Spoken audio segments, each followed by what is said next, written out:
All right, so the Avalanche. Patrick Roy walks out. The question is Roy selfish? All that stuff. That's all by the wayside. Colorado has apparently got 5 potentials, according to the Hockey News, anyways. They have, and they are under a time crunch. Jared Bednar, who is the coach of the Cleveland Monsters, who just they're the defending Calder Cup champs, and Utica Comets coach Travis Green is in the running, as well as Washington Capitals assistant Lane Lambert and Rangers assistant Scott Arniel. Of those potentials, I like Arniel, and I'd be very upset as a Canucks fan to see Travis Green go. Green is clearly the heir apparent in Vancouver. If they get off to a slow start and Willie Desjardins got to go, Travis Green gets plugged in there. I don't see how that wouldn't happen. Travis Green's been waiting for his shot at an NHL job, so he deserves it. He's got better results out of Utica than he should.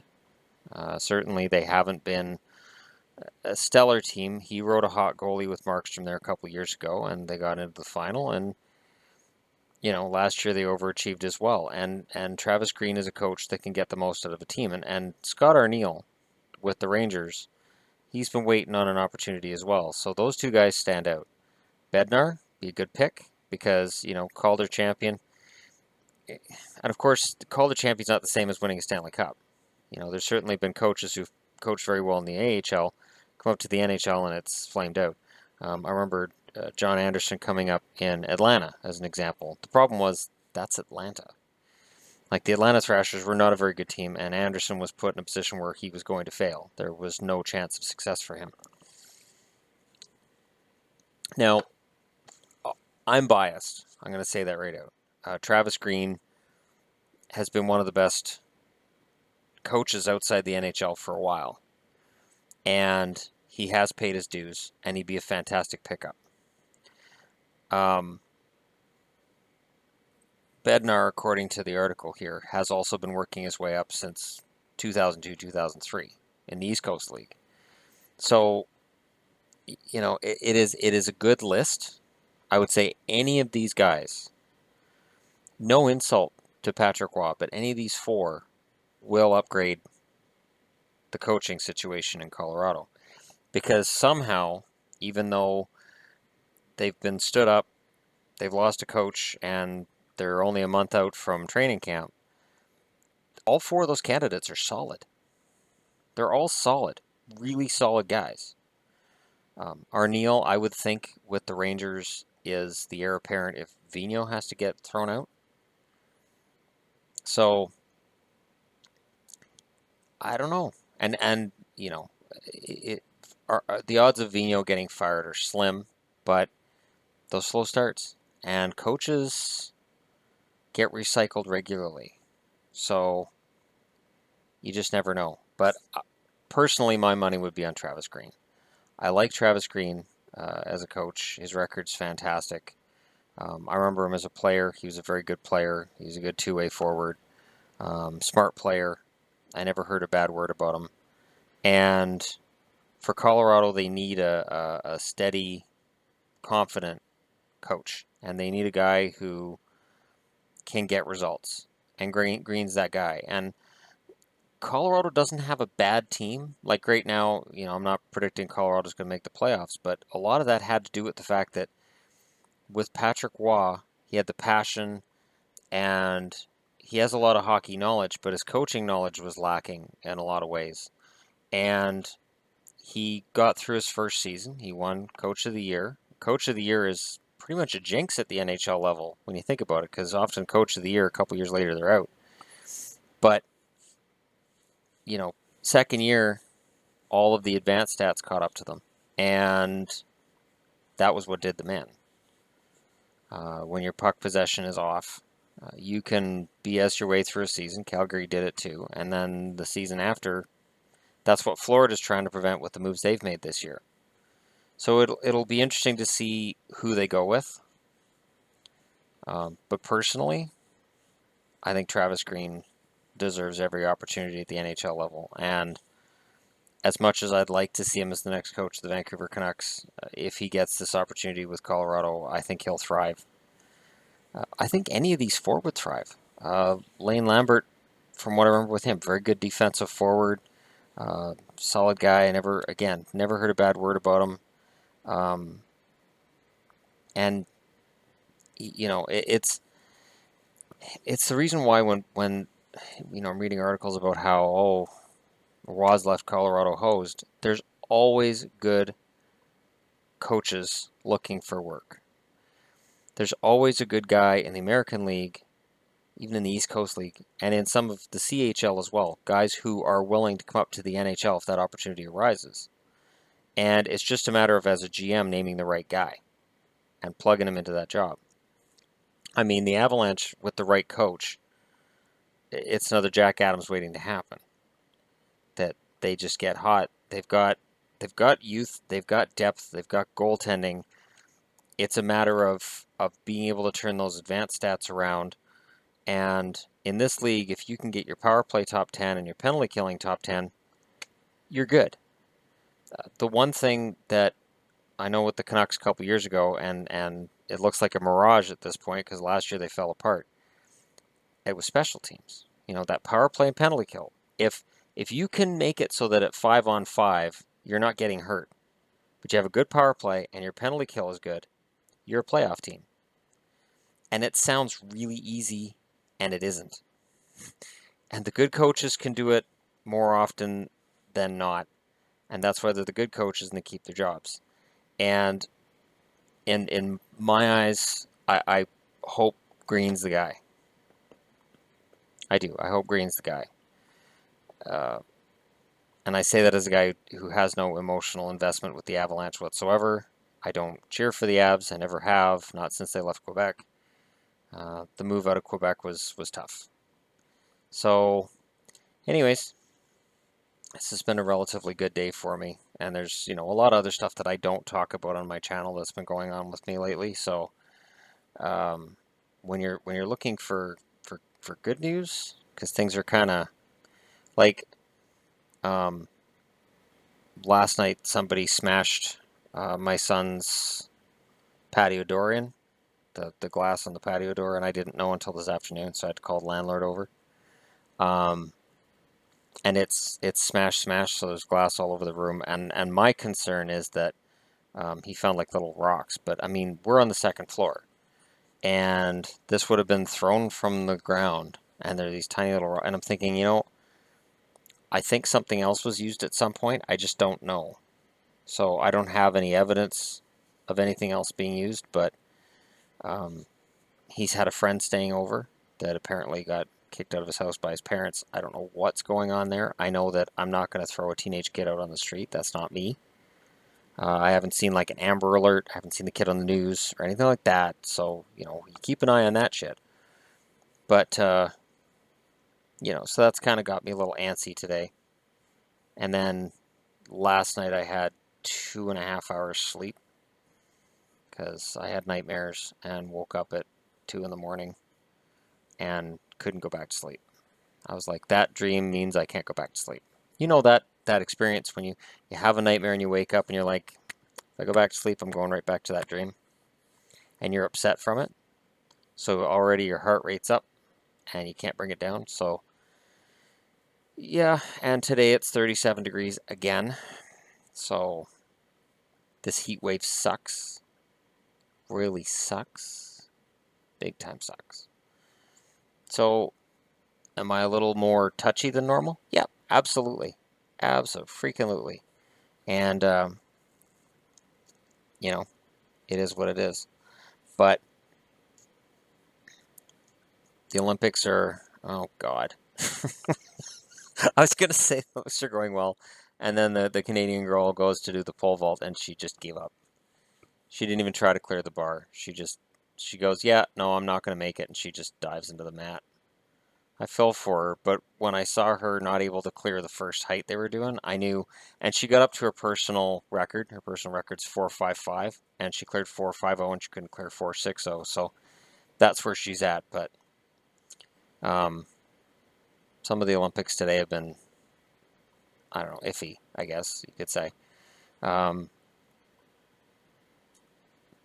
I'm definitely tired and wired at the same time, so bear with me if I seem a little more over the top like that German girl was. The German girl who just cleared, she looks like she's half Till Lindemann for Ramstein and half Flake from Ramstein. If you're a Ramstein fan, you'll know what I'm talking about. And she's German. But yeah, it's half Till and half Flake. It's strange to me because that's not a mix that I would normally put together with a female athlete. I mean, she's probably going to win gold because she's very powerful and very good at it, but she's Till and Flake, so it's strange. Anyways, if you're an Abs fan, the good news is your coaching will be upgraded no matter which of the four is hired.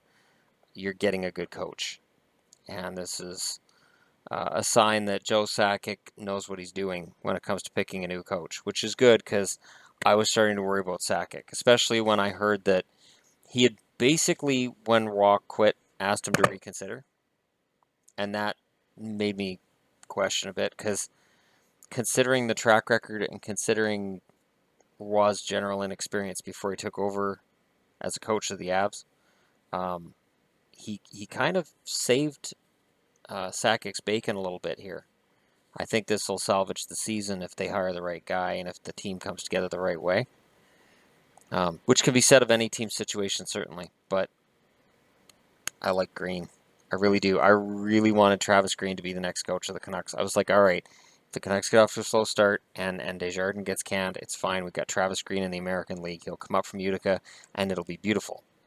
And if no reason not to wish him the best, but it's tricky because when you're really hoping a guy's going to coach your favorite team, and then potentially he could go and coach one of their rivals. And Colorado and Vancouver still have a rivalry.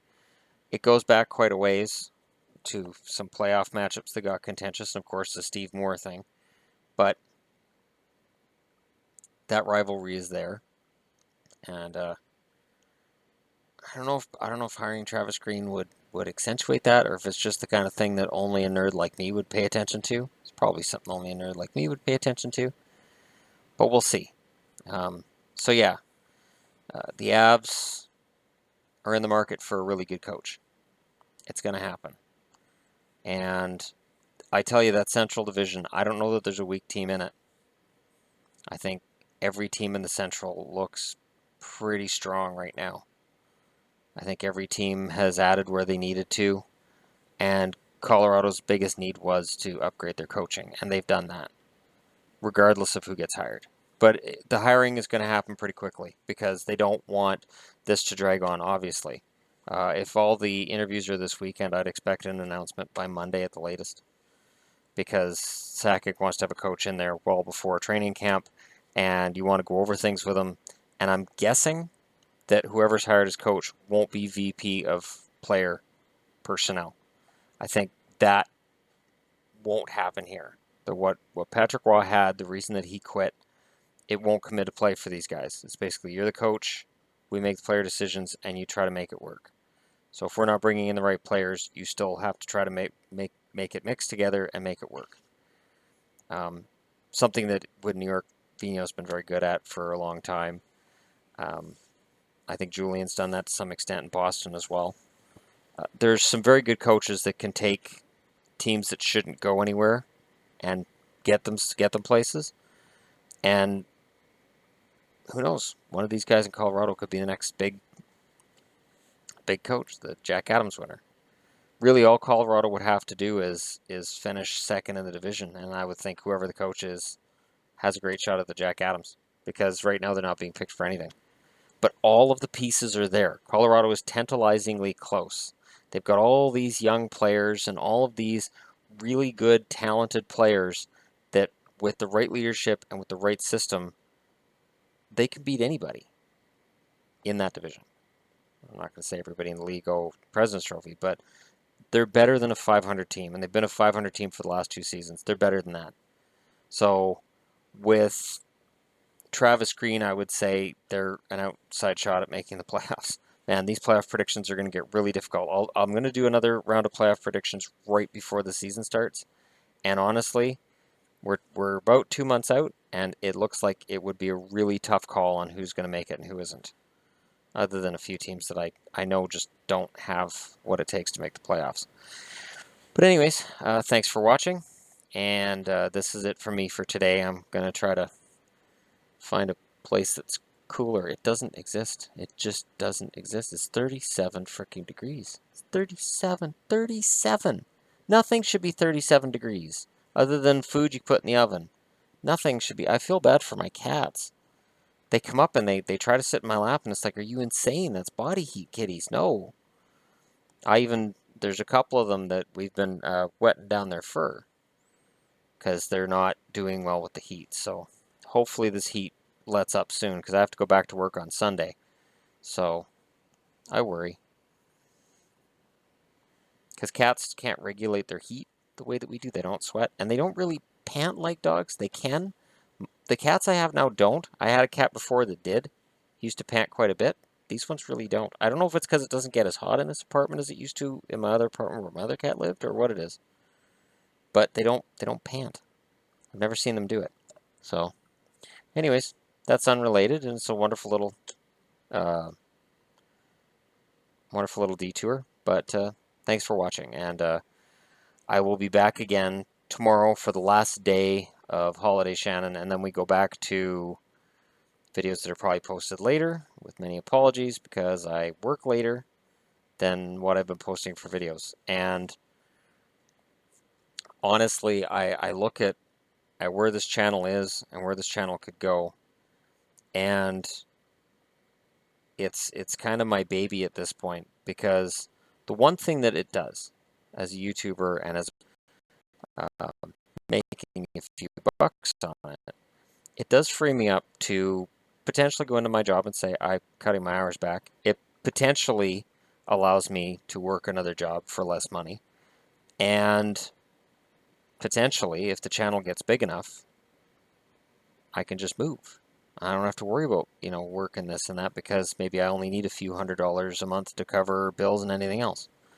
That's a long way off. And it's just one of those things I kind of keep my eye on. So, we'll see how far things go or how far things don't go. And if it doesn't get any bigger than it is now, I'm fine with that too. But subscriber counts keep going up, and I am very grateful to people who have subscribed. I am also grateful, and I have noticed a lot of people that resubscribe and resubscribe, that I'll see so-and-so subscribe to you, and it's like, that's about the 4th time they've hit that subscribe button. So there is something that makes them unsubscribe and come back. Maybe it's just a notifications thing. But I do get kind of a kick out of seeing some of the same names over and over and over again in my Gmail account. So, and also, I'm going to come up with a final way of deciding the hockey pool. We've talked about the hockey pool. I think tomorrow, because I'm off work, although I'm off work again in a week, but I may have a date that week, so I may not have as much free time as I have now. But if that's weird, I haven't had a date in over a year. But if I can get that up tomorrow while I'm awake and come up with a system for the hockey pool that everybody has it. I don't want teams submitted right away, but just so that they have it, you have your team down, because it's pointless to submit a team now, because guys can get hurt in the World Cup. Guys can get hurt during preseason. If you pick a rookie, he might get sent to the juniors. We don't know. So I'll come up with a system probably tomorrow. I'll do a whole video on it. And for anybody who's worried that this could be gambling and my channel could get shut down, it's not gambling. My channel's not going to get shut down. I've looked into it from both the BCLC point of view and the YouTube point of view. We're all free and clear as long as this is just done for fun and it's not gambling. And it's not. It's just being done for fun. It's a friendly wager between those of us on the channel, and then whoever wins the wager will get whatever, and I'll figure that out then. And basically, if I go out and I buy a gift card, I see there's other giveaways too. One of the channels I subscribe to, Emergency Awesome, he does a giveaway every week where, people write into him with answers to questions, and then he just does a blind draw, and he says this person has won whatever the giveaway is that week. So these things happen on YouTube all the time. The only issue I found with it was the one, I think it was 3 different channels that they had their own gambling website, and they were defrauding their viewers into thinking that if you go to this website, you can make big money because they got big wins when they played a game. And again, I just paraphrasing here and on 3 hours sleep. But basically, they made it look like this website would pay out big, and they did that so that you would sign up for it and they would make money on it. That's a scam. And rightfully, they were nailed for it. There's no scam here. If need be, I can publish everybody's teams. That might be quite a chore, but I can do that so that you guys know at the end of the month, okay, this is all legit. Shannon's not making up a fake account and then giving himself whatever so that he doesn't have to buy us anything. I wouldn't do that anyways. That's just pointless. Anyways, I'm over the 20-minute mark. This is the kind of rambling that happens when I'm overtired and I'm stinking hot. And I'd have a date now if this girl wasn't on a road trip with her kids. But she is. So otherwise, I'd be telling her, hey, let's just go out tonight. Let's just go to the river and hang out. And, she'd be down for that. And then, well, I wouldn't be doing this video, would I? So anyways, thanks for watching, and I'll talk to you all again tomorrow. And now that Jimmy Vesey is signed, Vesey is signed, I expect Hoodler and other dominoes to start dropping. Watch for Hoodler to go to, who was in? Boston's got to be in on Hoodler because Boston needs help up front. Chicago doesn't really have the cap space. Pittsburgh doesn't really have the cap space. The teams, a lot of the teams that were going after Vesey was because they didn't have cap space, and Vesey would have been a signing at entry level. Buffalo could go for Hoodler. Buffalo wants to have a quick turnaround, and they want to be competitive now. They have Eichel, they have Reinhart, they have a lot of really good young parts, and they want to accentuate it. And Okposo's the start of that. O'Reilly was the start of it last year. Okposo's an addition that's big. And then if they can add Hoodler as well, who knows? Buffalo could get within shouting distance of the playoffs. I still don't see them in the playoffs unless Lehner becomes more consistent and resists injury better than he does. Because it seems like he's always either hurt or he's inconsistent. If he's playing really well, he gets hurt. And if he's healthy, he's not very good at, from game to game. It's like the Kerry Letton and your Antti Niemi thing. So we'll see. We'll see what happens there. Anyways, thanks for watching, and I'll talk to you all tomorrow.